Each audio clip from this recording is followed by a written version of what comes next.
All right, God bless everybody. It's great to see you. And today the topic is reinvent yourself. Reinvent yourself. And he hated his job. It was killing him. If things kept going the way that they were going, he knew that he would never live to see his kids graduate high school, much less college. And he would know he was a nutritional researcher at a scientific lab. And in order to advance his stagnant career, Dr. H, we'll call him, was reportedly told by his peers that not only did he have to do his job well, but he had to take up golf and social drinking with his company executives, or else he could never advance in that career. So after gaining 100 social drinking pounds and having trouble making it up a flight of stairs, he knew things had to change. And he knew it was time to reinvent himself. So sometimes we're forced into reinventing ourselves, while other times we just know it's the right time. And the loss of a longtime spouse, or becoming a caregiver, or the sudden loss of a career, or a major health problem, those will all force us into a change. Wanting to lose a few extra pounds, getting back into the dating scene after a long spell, desiring to make more money or launch a new career are usually intermittent reinventions. But why is reinvention so hard? And that's really my quest today. Why is it so hard to really change something in our lives? Catastrophic life events force us into massive change, force us to reinvent ourselves. But other problems like weight loss, dating, career, learning to play an instrument, we only usually do that after we just finally make up our mind to schedule it in. But some behavioral glitches are rooted so deep inside of us, so integrated into our lifestyle that we can't even see them anymore. And these seldom get addressed. You could call them belief systems. You could call them values. You can call them a lot of things. But they're all the same thing. Your core beliefs are usually you can't see. You just live. And is change hard because we're going up against some hardwired nature? Or is it because we're going against learned behavior? Now, this is an age-old question, nurture or nature? What causes people to act the way they do? People would say to me, I wasn't raised with the father that birthed me, so to speak, and they say I act similar to him. So there's got to be something to genetics. Got to be something there. But I've given it a lot of thought. And so we're going to hit a few verses here. Go to Romans 12:2 from the Message. And it says, don't become so well adjusted to your culture that you fit into it without even thinking. Instead, fix your attention on God. You'll be changed from the inside out. Readily recognize what He wants from you and quickly respond to it. Unlike the culture around you always dragging you down to its level of immaturity, God brings the best out of you, develops well-formed maturity in you. I love that, well-formed maturity in you. But it took God to develop this. And today we're going to touch on the age-old question of nurture versus nature. See, the old man versus the new man, the carnal mind as opposed to the renewed mind. Is it really possible to reinvent ourselves? Well, God says yes. God says yes. So what makes changing so hard? Is it nature or nurture that we battle the most? Is it our upbringing or the base root of nature of man that holds us back or propels us forward? Or is it something else? What is human nature? Is it good? Is it bad? Is human nature good or is human nature bad? Is it intrinsically peaceful or inherently violent? A lot of people today are thinking that human nature is just violent and violence is trained out of you. But I don't think that's really necessarily the truth. Can something as deeply embedded as nature even be changed? Or, like a garden, will our nature revert back to its wild self if left unattended? To throw another dimension into the mix, some even go as far as to say that all life is spiritual. And that's easy to say, and it can be a real easy cop-out too, because then you can just blame God for all your problems, of which people do. So, do our problems stem more from human nature, our upbringing, or are they spiritual? Or are they a combination of the three? Our human nature, the way we were raised, and the spiritual? Well, 1 Corinthians chapter 2, verse 13 through 16 from the Phillips says, "It is these things that we talk about, not using the expressions of the human intellect, but those which the Holy Spirit teaches us, explaining things to those who are spiritual. But the unspiritual man simply cannot accept the matters which the Spirit deals with. They just don't make sense to him. For, after all, you must be spiritual to see spiritual things. The spiritual man, on the other hand, has an insight into the meaning of everything. Through his insight though his insight may baffle the man of the world. See, this is because the former is sharing in God's wisdom. And who has known the mind of the Lord that he may instruct him? And incredible as it may sound, we who are spiritual have the very thoughts of Christ." And that's that verse. Now, there's a lot in there, but it talks about the natural man receiveth not the things of the Spirit of God, because they're foolishness unto him. Maybe more a popular way for you to think about that. See, the Greek words for natural man or unspiritual man mean that, and it means that it's a word for growth. The word spiritual in there is a word that it's a sound of if you puffed your cheeks out. It's a sound, and it means you've grown. You've done something to expand your awareness or expand yourself. So the Greek word for this unspiritual man is somebody who has expanded himself without a knowledge of God. It's not bad. It's not good. Most of the things you see in the world were built by people of that stature. Many great things. You fly on them. You drive in them. You wear them. You look through them. You see, I mean, it's all those are all made by natural men, or designed by that. Maybe with a little bit of spiritual good influence in there. See, but it's still growth, it's still change. And those of you hearing this teaching already know that much of what we face is rooted in the spiritual. I believe that's true. But we can't use that as a cop-out either. It doesn't take, to know that doesn't mean that reinventing ourselves is any easier. If you've ever tried to quit smoking or quit drinking or lose weight or gain weight if you need to, or faithfully start going to the gym, or decide you're going to get over an anger problem or a fear, anything. I mean, it's a lot of work. If you were really hurt as a child, it's even more work because it's rooted even deeper. You see, but it just makes it, if you know it's spiritual, it just makes it harder to do alone. And you're going to see how important the body is in this teaching. I'm not teaching on the body of Christ. I'm not teaching on society here as a whole, but it is ultra important. So now the nature of man. I always thought that people were genetically predisposed to certain behaviors.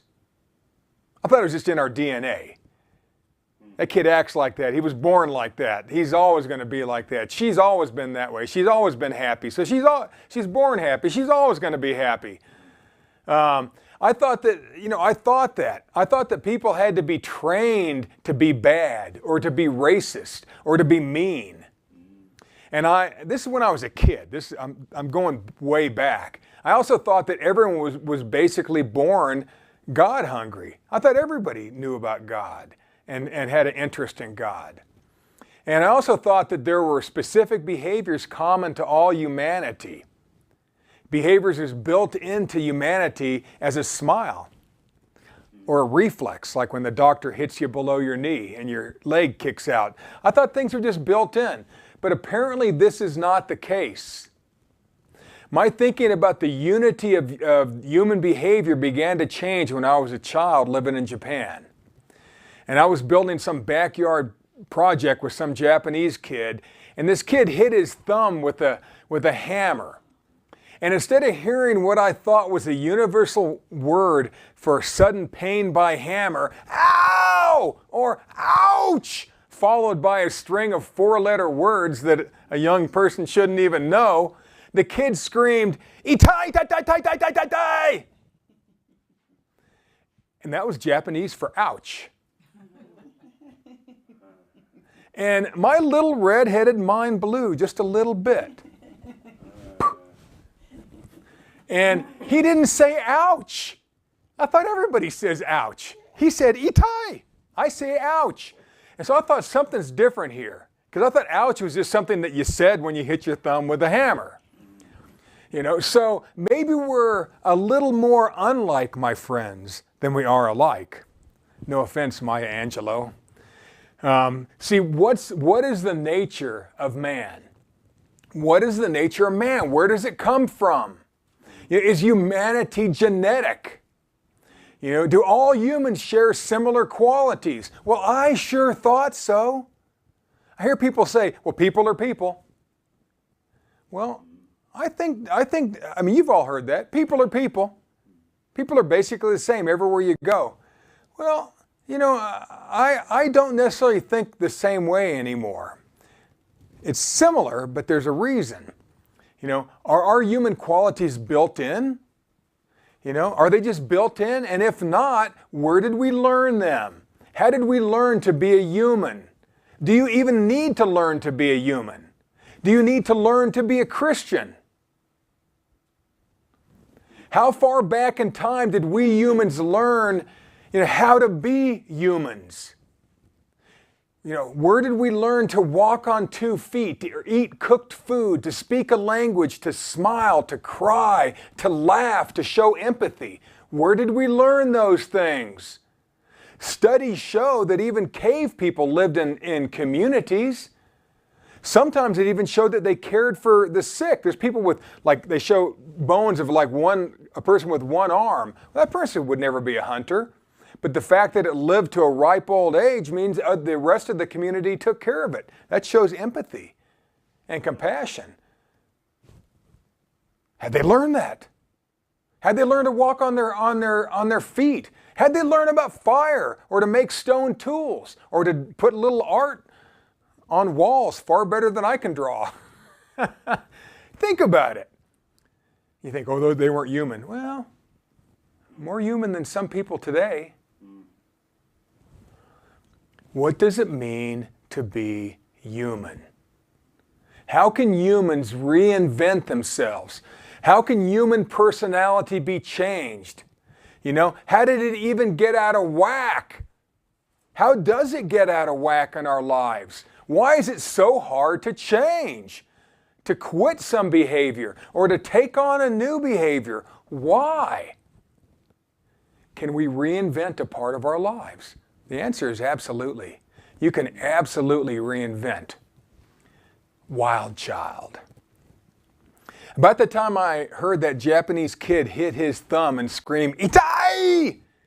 I read in some 6th grade short story about some kids raised by wolves or kids raised by monkeys. You've all heard about these. And I thought that being a wild child would be a lot of fun. I thought that would just be the bomb, so to speak. And moving as many times as our family moved, I always felt myself to be an outlander of sorts, an outlier, living in an area but never fully belonging, never fully integrating into any one society because we moved all the time. And maybe that's why I fit so well into true Christianity. I don't mean churchianity, I mean true and vital Christianity. 1 Peter chapter 2, verse 11 and 12 from the Message. Friends, this world is not your home. So don't make yourself cozy in it. Don't indulge your ego at the expense of your soul. Live an exemplary life among the natives so that your actions will refute their prejudices. Then they'll be won over to God's side and be there to join in the celebration when He arrives. So I thought, this world is not our home. Many of us have sang a song like that. The world's not our home. It says in the Bible that we're seated in the heavenlies. Well, what the heck does that mean? I don't feel that way. Maybe spiritually I'm that way, but if my spirit is part of who I am, how could it be somewhere else? Right? So there's more to this. There's a lot more to this. Part of it is remember it talks about renew your mind. You have to do something. Put on the mind of Christ. You don't open your head up and put a different brain in there. If it was only that easy, plus where are you going to buy one of those? eBay? I don't know. Where do you buy the mind of Christ? Well, in some ways you can. A little bit at a time. As you study, you buy books, you think, you hang around people, you go to conferences, you do things. So there's a way. Put it on. Well, a feral child is a human child who's lived isolated from human contact from a very young age. Having had very little contact with any human, they're different. With no training, no human language, and no human contact, these kids don't fit in. And now I, on the other hand, had more human contact than I wanted. With my parents, with 5 siblings and a grandmother, and living on Air Force bases where everybody reproved you and corrected you and told you what was what. So I sort of liked the idea of being a wild child. In my mind, reading those little stories. See, every mom, every GI, every clique, every group of friends tried to mold me into a shape of their image. Sometimes I would acquiesce. Sometimes I would fight it and have the scars to prove it. Having 3 sisters and 2 older brothers, I wondered what it must have been like to be left alone. Totally alone. Well, most of us have read or watched The Jungle Book by Kipling, and where a young boy is separated from his family and was adopted by a wolf and raised to run with the pack and live in the wild.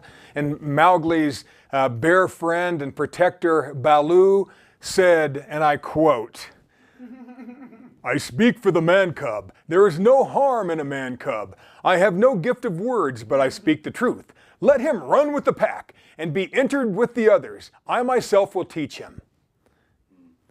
Rudyard Kipling, The Jungle Book. Baloo was going to teach him.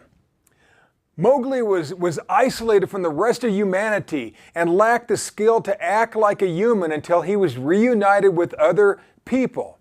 He even found a girlfriend, according to I don't know about the book, but the little movie, you see. And sadly, and when you see also in the book, he walked on his feet, he carried a little knife, he knew how to utilize fire, which just totally impressed the wolves and all the other animals. But that isn't necessarily the case. Sadly, the reunification and complete adaptation to human life has never been successful in over 100 documented accounts of feral children rescued from the wild or from forced solitude. They've never, ever been able to reintegrate into society with all kinds of psychology, not just old, nowadays, this still happens. And there have been kids raised by wolves, dogs, apes, monkeys, birds, cattle, or just abandoned in the woods or locked away in a room for years alone with no one to talk to but some animal. Dina Shanachar The wolf boy was discovered in 1867 when hunters saw a boy running on all fours follow a wolf into her den. And they killed the wolf and brought the boy back. And Dina acted like a wild animal, always tearing off his clothes and eating food off the ground. He was eventually weaned off of raw meat, but he never learned to speak. He became a chain smoker, and he died in 1895. I guess he took on one human habit. You've even seen monkeys smoking, right? You know, so.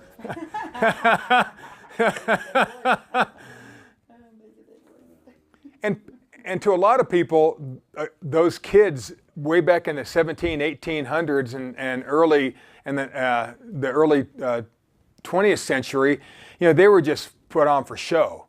They were just considered, they didn't know if they were animals or humans or a cross between the two. So they were just paraded around.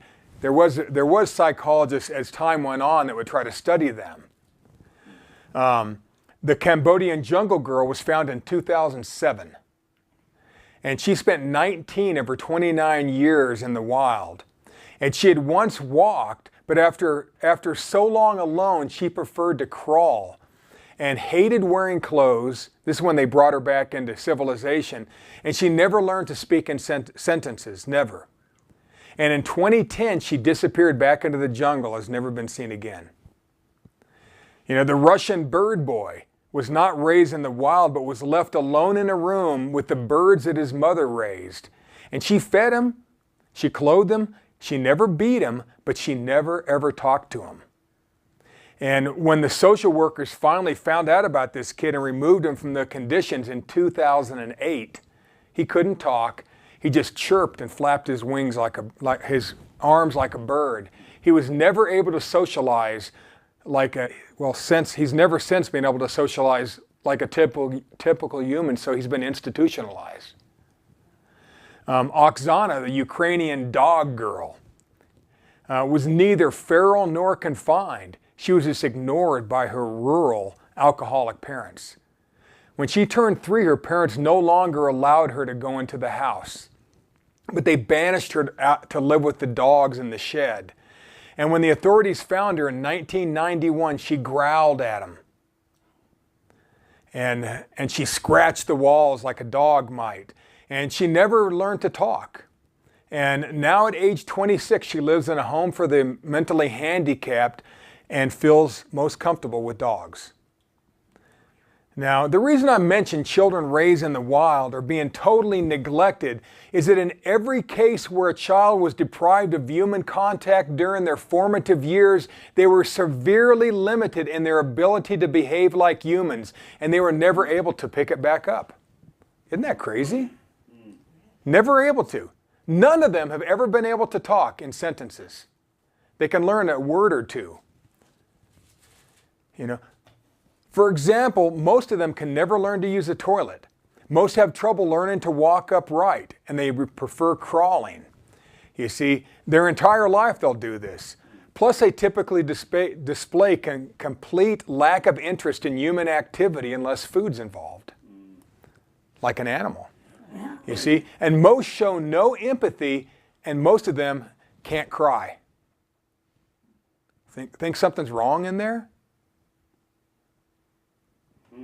You know, they all have great trouble learning the human language. Why? Because to act like a human takes training, folks.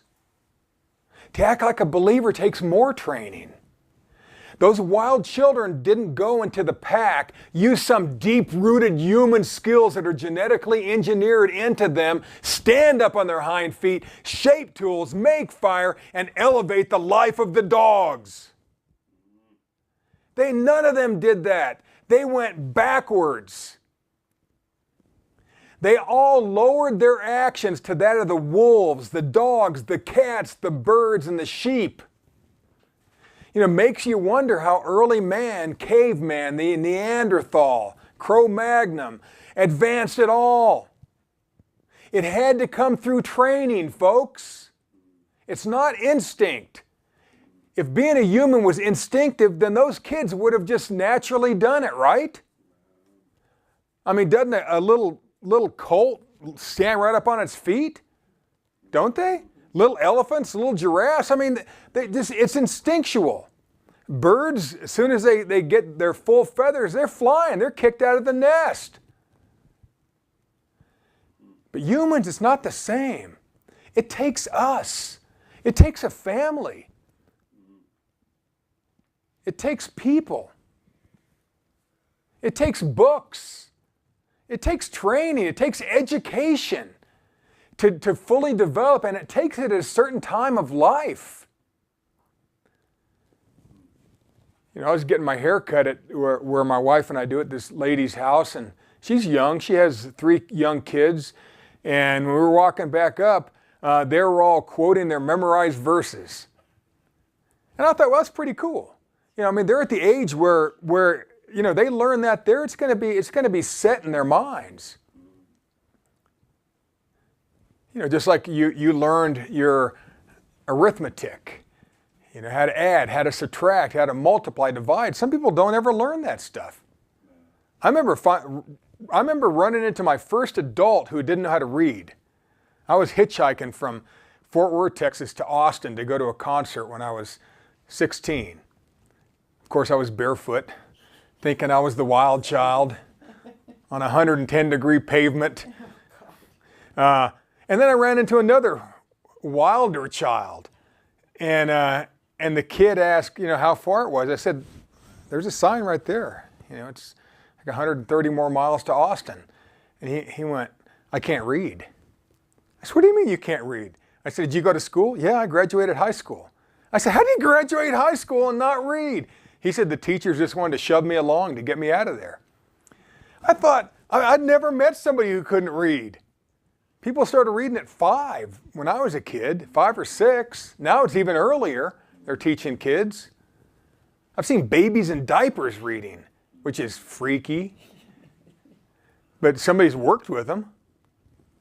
You know, so it makes you wonder about early man. Somehow, it had to start somewhere, this human training, and get handed down and developed. Look at what we can do today. That's what we shouldn't, you know, being totally isolated with an iPad can be dangerous too. You know, people need human interaction. And then parents think, well, they'll never fit in with the rest of the kids if I pull that away. Well, they'll never fit in if you don't.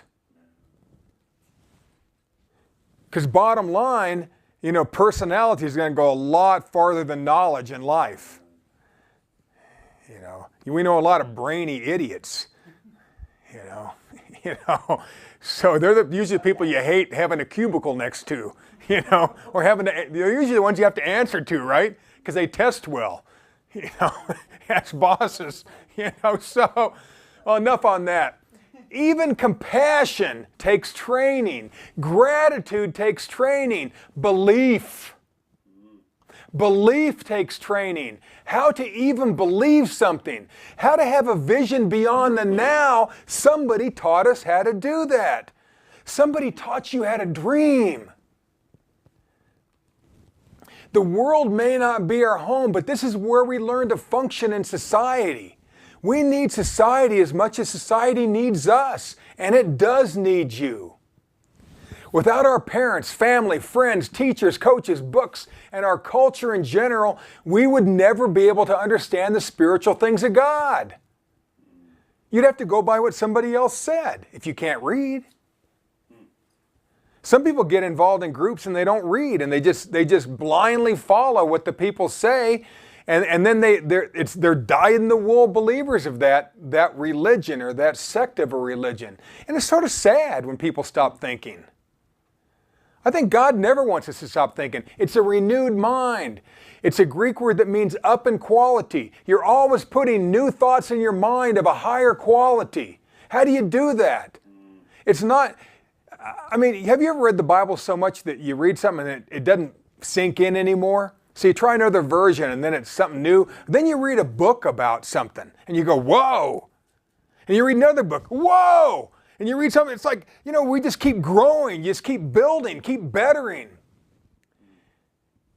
See, we have to build a belief system. We have to build our believing, so to speak. It's by increasing the amount and the quality of the words that we put into our heads.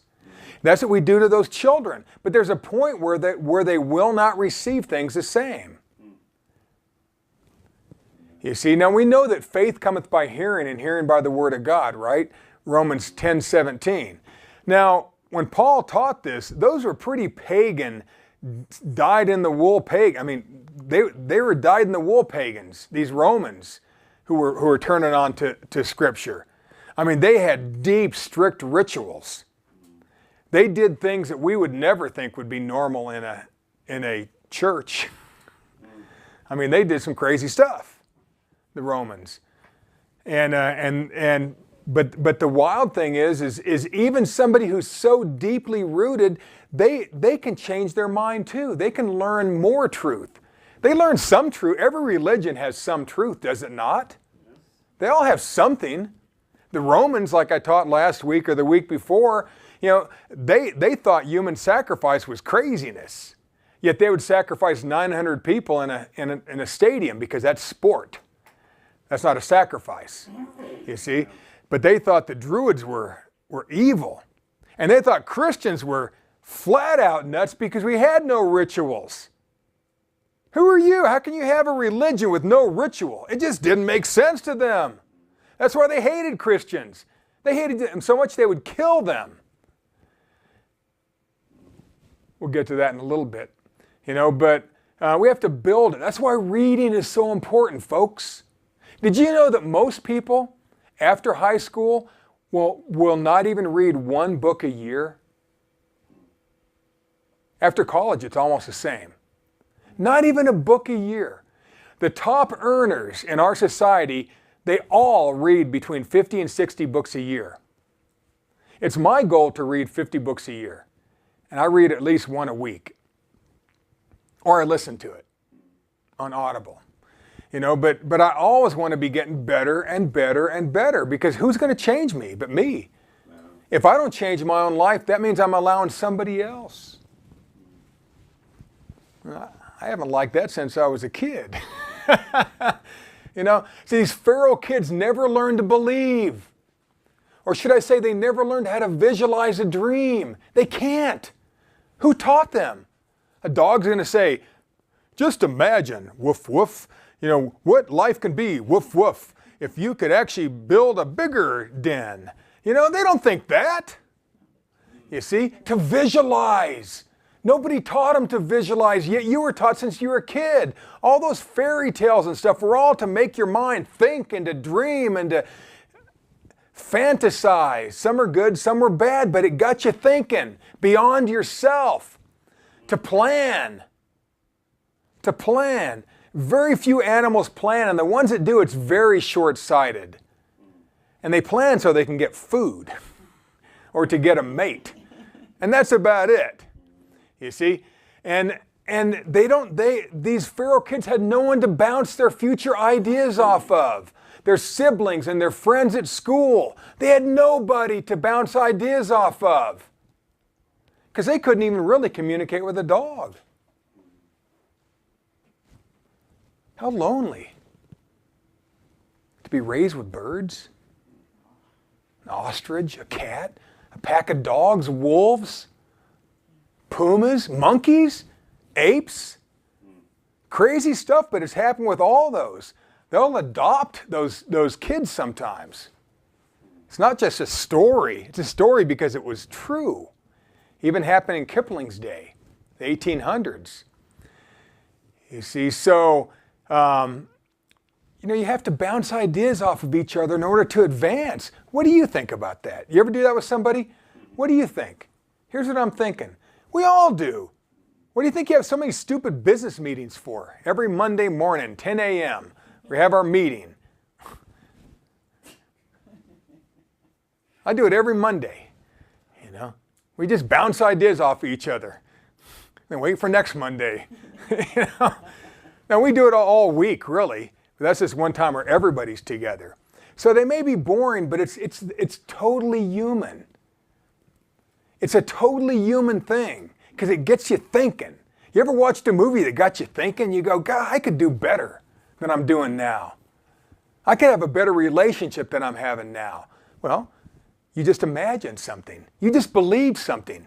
You've worked on your belief system. Is this making sense to you? You see, bad friends will ruin good habits. 1 Corinthians 15:33. Evil communications corrupt good morals. The King James. Bad friends will ruin good habits. That's why your parents were so concerned about who you hung out with. Because they know, they've been around, they know you hang around the wrong people, you're going to go wrong. I know. We less than wild creatures have it made because we have each other, because we have a God that loves us, and because we have a humanity to guide us. Self-reinvention. Most of the movies we love to watch and the books we grow from share the same story. You got started in life, you got beat down in life, you fought your way back up, and you ended up even better. Hence Rocky, or The Great Gatsby, or Pretty Woman, or Transformers, or Bugs Bunny, or Gone with the Wind. It's always the same story that we humans like. You know why? Because it works. It always works. You make failure, there's more learning from failures than there are from successes, believe it or not. People say, well, I'd like my life to be perfect. I don't ever want to fail. Well, you're never going to learn then. Unfortunately, this is the way life on earth has to be. And I just wonder if there's still a learning curve throughout all eternity. And I'll bet there is. I'll bet you're still, because the Bible says that you are still going to be you. And you're going to be known. You're going to be known. And you're still going to have your personality. Now, there won't be things to lead you astray the same. But think about it. Could an angel, one of God's perfect angelic beings, could they ever make a mistake? Did you think it's ever happened? Where an angel ever blew it and really made some bad decisions? Oh yeah, ever heard of Lucifer? The devil? Satan? Whatever you want to call him. You see? The evil one. Just think, that was somebody, that was a perfect being. So you're going to have free will throughout all eternity. Isn't that cool? Which means you're going to have to control your mind throughout all eternity. Whew. That's craziness. But that's the way it's going to be, folks. You might as well get good at it now.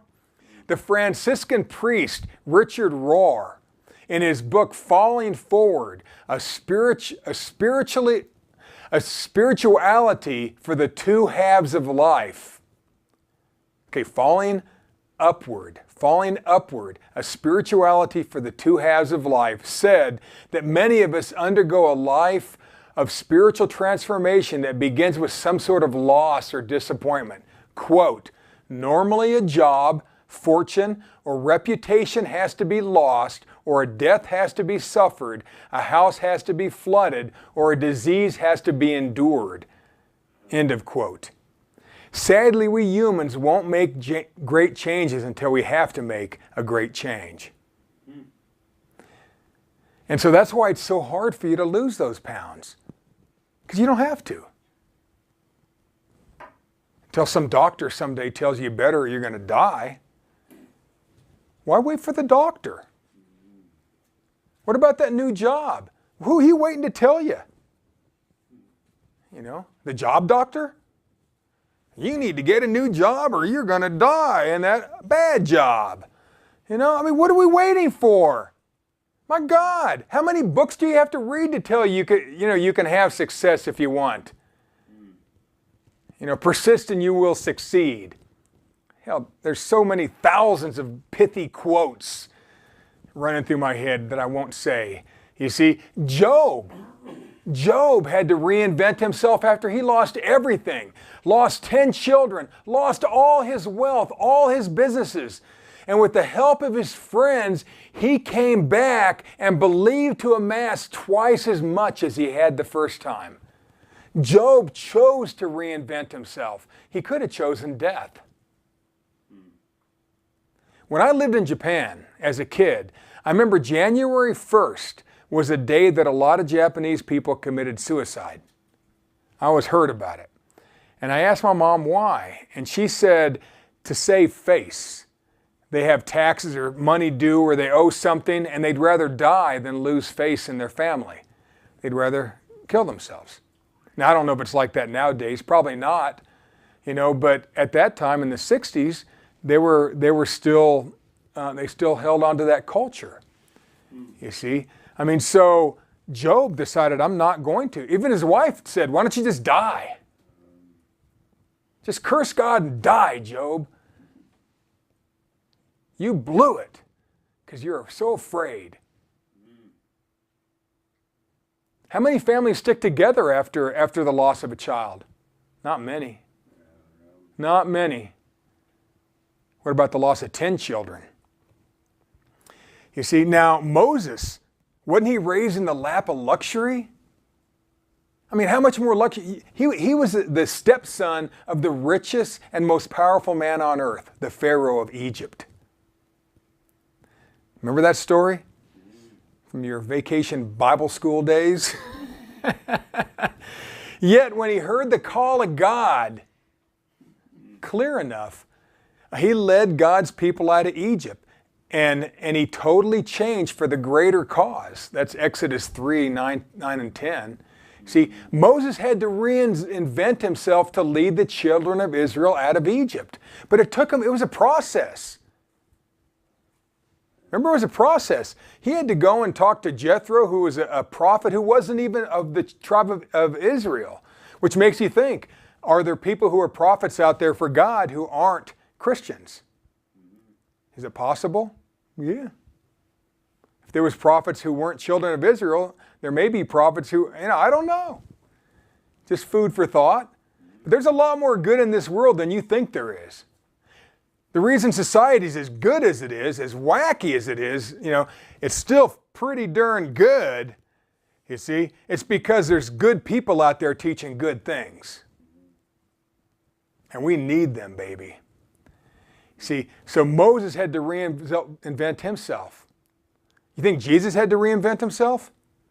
I mean, he was a pretty good kid. But once he got that Spirit of God, remember that? Then he was a different guy. He went into the wilderness, didn't eat for 40 days, 40 nights, had to hang literally with the devil for a period of that time and be confronted and tempted and all kinds of stuff during that time. He was even asked to kill himself. Must have been a tempting thought when you're starving. You see, just think. He was given the wealth of the world if he wanted it. Is that tempting? How tempting would it be if they said you can have all the money you'll ever want if you'll just say this? If you'll just change your belief just a little bit, you can have everything. You see, Jesus had to reinvent himself. He learned through obedience, but he had to change his mind. He had to learn what he was really supposed to do in action. What about Paul? Paul's original calling in life was to persecute all who called on Jesus' name. The Apostle Paul. I mean, his job was to persecute, incarcerate, and execute Christians. Imagine that being your job. What's on your resume? Well, I persecute and then incarcerate and then murder Christians. Okay, you're hired.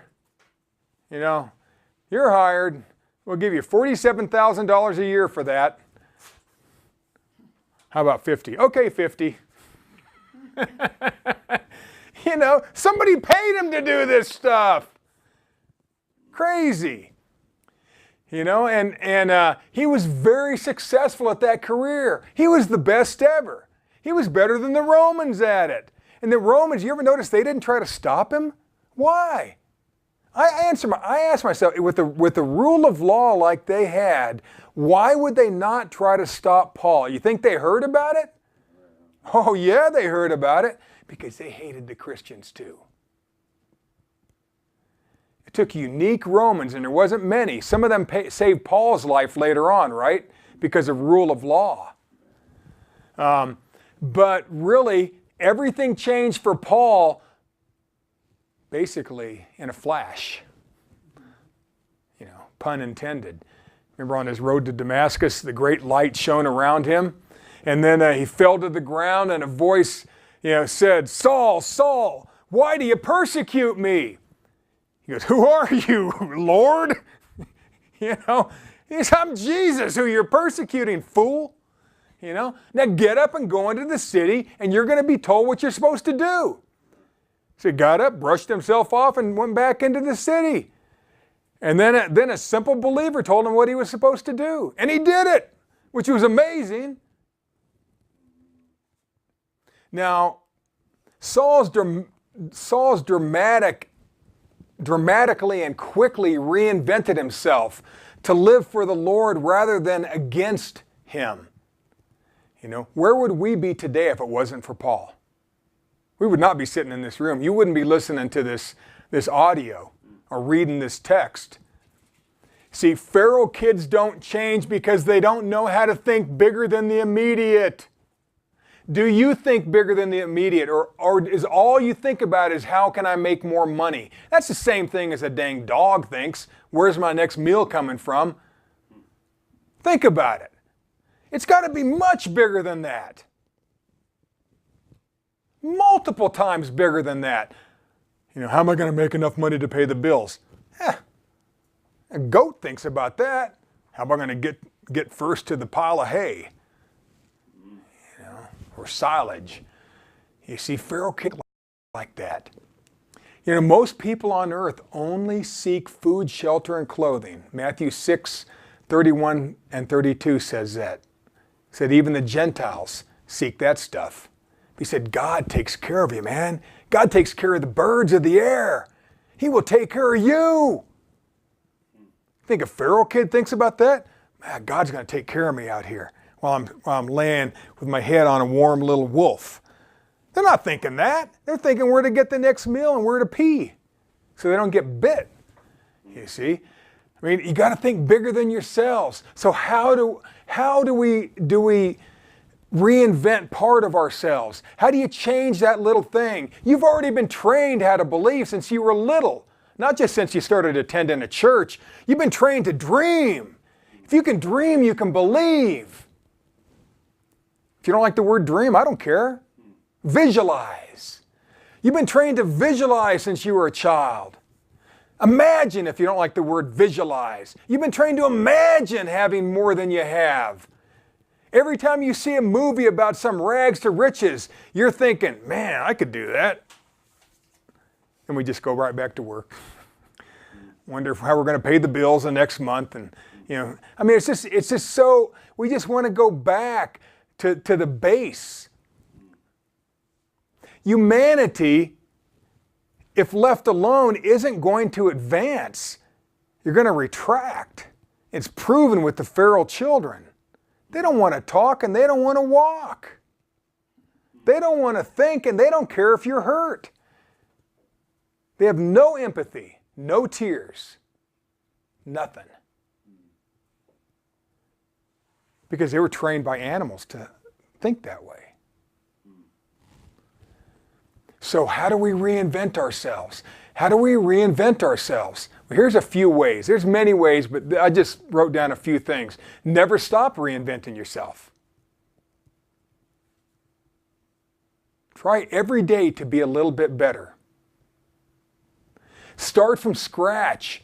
Don't rely on who you were in the past. Well, I used to be the head of a church. I used to be a medical doctor. I used to be a CEO. I used to be a nurse. I used to run a whole company. Just start at zero, folks. If you don't, then you're going to miss something. Just start from scratch. Now, read hundreds of books. Not one a year. Read hundreds of books. Try for one a week. If you can't do one a week, try to read a paragraph a week. At least start there. Read a sentence a day. If it's not a habit, it's hard to just jump right in. See, but do something.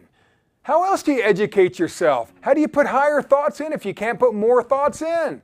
If you don't put thoughts in better than your thoughts, then how do you get any better? You can't. That's a little bit feral, in a sense. Work up to more than one a week if you can. You see, here's another way. Adopt a mentor or a guide or a coach or a group or a YouTube series or a class. I don't care. Do something that betters you. Go to a conference that is in your interest zone. Even if it's not in the zone where you work. If you're just really interested in astrophysics, then go find one.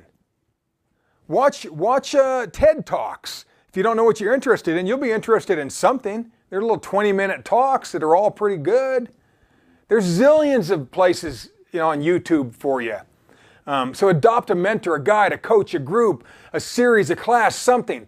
Next one, give yourself the time necessary to redevelop yourself.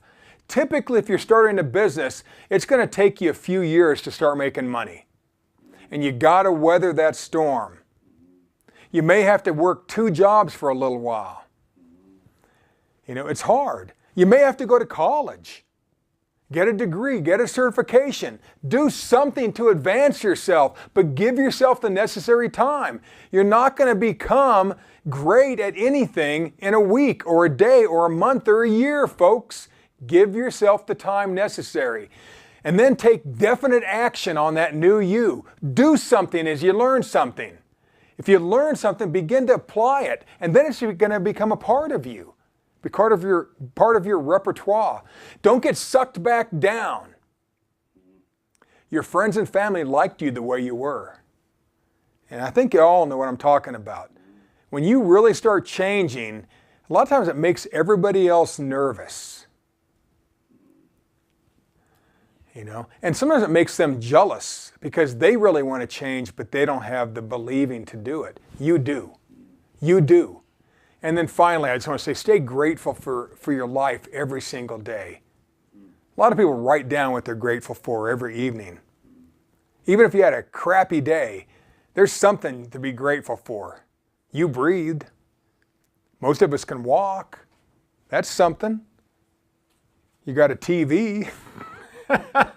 That may or may not be something to be grateful for. You get it. Stay grateful. And in closing, because the wise Baloo was able to teach Mowgli the ways of life, the wild child Mowgli was able to reinvent himself, at least in the book. But in real life, reinvention has never happened with a wild child. It's never, ever happened in the 100 that have been studied. And none of those kids ever learned to build a system of beliefs, even the ones that were raised by Christian families. They just couldn't conceptualize it. You see, they never were trained to seek a better life. Some say that they opened up to devil spirit possession.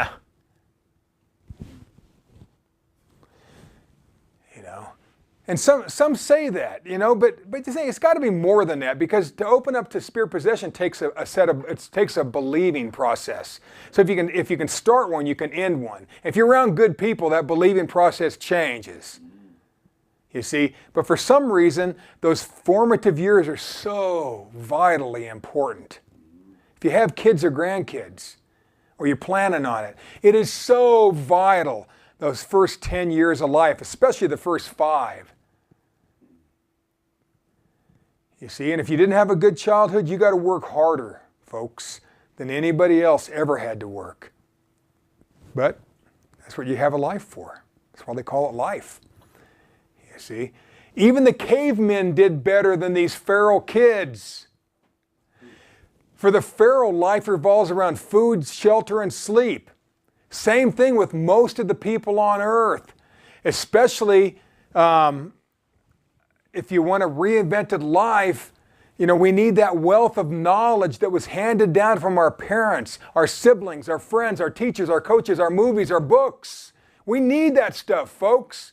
Keep filling your head every day with better and better stuff. My doctor friend reinvented himself by turning on to God, quitting the lab, saving his life, and finding a better place to work. If the place you work makes you miserable, then find another job.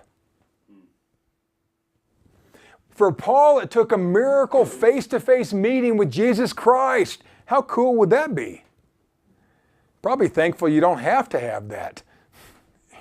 We believed without ever seeing. For Moses, it took the call of God and the love of his family and that of a man of God. You see, for Job, reinvention meant getting over his fears. It took losing everything, and it took his loving friends and family. It was his multitude of friends and family that gave him enough gold to get restarted and to double his holdings. I too have had to reinvent myself, or had the privilege of reinventing myself many, many times. And it's okay. I've had multiple careers, you see, lived in many, many places, and some people don't, but you can still reinvent yourself. It doesn't take a major life change or problem for it to happen. The ability to believe and to grow comes from hearing the best things to hear. And for me, that's the Word of God. Probably the same for you. So, my advice to you is to reinvent yourself. God bless.